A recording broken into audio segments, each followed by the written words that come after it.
one thing that I don't think it matters what size the retailer is. You and I talked about this. There's a movement afoot for free returns to not be so pervasive.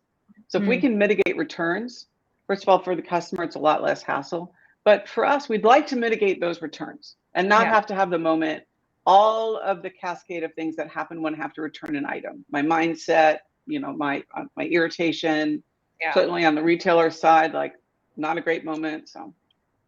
No, totally. I mean, we've had clients, who've implemented 3D and reduced returns by 66%, because in this case it was purses, but if I can use AR and know how big that purse is, like most of the reason purses are returned is it was bigger or smaller than I thought it was, right? So that's huge. And no one wants to go back to the store. And then hitting back on your carbon footprint, the carbon use of a return is huge, because does that, get resold, or does it end up in a landfill eventually, which is, the worst case scenario.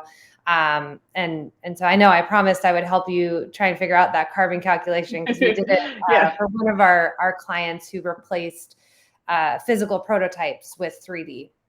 And this was clothing, and we knew the average carbon cost of creating one garment, and we multiplied that out, and they're saving like 4.4 tons of carbon per collection, which is awesome. I mean, everyone should be, worried about the environment these days. And even the photo studio artists, they really want to participate in that effort, that rather than being the source of some of that, they really would love, and we talked about this before, let's carve out a set of assignments that were, maybe it's like, I would say, how many times do we really want to build a bathroom counter in the studio?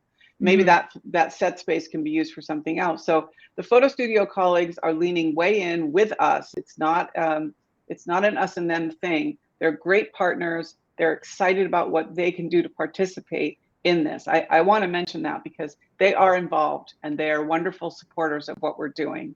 So which is huge. And again, going back to that point of like, tech is never going to fully replace physical reality. It's making it better, it's improving it and allowing you to do more things.